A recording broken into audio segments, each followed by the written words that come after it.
ಎಲ್ರಿಗೂ ನಮಸ್ಕಾರ. ನಾನಿವತ್ತು ಬಿಳಿ ಮಚ್ಚೆ ಬಗ್ಗೆ ಜನರಿಗೆ ಮಾಹಿತಿಯನ್ನು ನೀಡೋಕ್ಕೆ ಇಷ್ಟಪಡ್ತೀನಿ.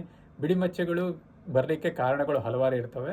ಅದರಲ್ಲಿ ಬಹಳ ಮುಖ್ಯವಾಗಿ ಕೆಲವೊಂದು ಹುಟ್ಟಿನಿಂದ ಬರುವಂಥ ಬಿಳಿ ಮಚ್ಚೆಗಳು, ಕೆಲವೊಂದು ನಾವು ಹುಟ್ಟಿದಾದ ನಂತರ ನಮ್ಮಲ್ಲಿ ದೇಹದಲ್ಲಿ ಬರುವಂಥ ಕೆಲವೊಂದು ಕಾರಣಗಳಿಂದಾಗಿರುವಂಥ ಬಿಳಿ ಮಚ್ಚೆಗಳು. ಈ ಹುಟ್ಟಿನಿಂದ ಬರುವಂಥ ಬಿಳಿ ಮಚ್ಚೆಗಳು ಯಾವುದೇ ರೀತಿಯ ದೊಡ್ಡ ಅಪಾಯವನ್ನು ನಮಗೆ ತರುವುದಿಲ್ಲ.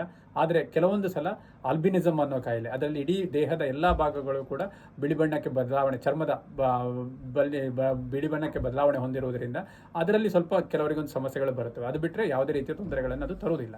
ಆದರೆ ಹುಟ್ಟಿನಿಂದ ನಂತರ ಬರುವಂಥ ಬಿಳಿ ಮಚ್ಚೆಗಳಲ್ಲಿ ಕೆಲವೊಂದು ಬ್ಯಾಕ್ಟೀರಿಯಾಗಳಿಂದ ಬರುವಂಥದ್ದು, ಕೆಲವೊಂದು ಫಂಗಸ್ಗಳಿಂದ ಬರುವಂಥ ಕಾಯಿಲೆಗಳು, ಅದೇ ರೀತಿ ಕೆಲವೊಂದು ಕಡೆ ನಮ್ಮಲ್ಲಿ ಜೆನೆಟಿಕಲ್ ಡಿಫಿಷಿಯನ್ಸಿಯಿಂದಾಗಿ ನಮ್ಮಲ್ಲಿ ಕೆಲವೊಂದು ಭಾಗದಲ್ಲಿ ಬಿಳಿ ಮಚ್ಚೆಗಳನ್ನು ಬರುವಂಥ ಕಾಯಿಲೆಗಳು. ಸೊ ಈ ರೀತಿ ಜನರನ್ನು ವರ್ಗೀಕರಣ ಮಾಡಿಬಿಟ್ಟು ಅವರಿಗೆ ಯಾವ ರೀತಿ ಕಾಯಿಲೆ ಇದೆ ಅಂತ ಯಾವುದೋ ಒಬ್ಬ ಸೂಕ್ತ ಚರ್ಮರೋಗ ತಜ್ಞರನ್ನು ಸಂಪರ್ಕಿಸಿ ಅದಕ್ಕೆ ಬೇಕಾದ ಚಿಕಿತ್ಸೆಯನ್ನು ಪಡೆಯುವ ಮೂಲಕ ನಾವು ಈ ಬಿಳಿ ಮಚ್ಚೆ ಅನ್ನೋ ಒಂದು ಕಳಂಕ, ಏನೊಂದು ತಾರತಮ್ಯ ಜನ ಏನು ಮಾಡ್ತಾ ಇರ್ತೀವೋ ಅದನ್ನು ನಿವಾರಿಸಿ ಜನರನ್ನು ಮುಖ್ಯವಾಹಿನಿಗೆ ತರುವಂಥ ಕೆಲಸ ನಾವೆಲ್ಲ ಮಾಡಬೇಕಾಗಿದೆ.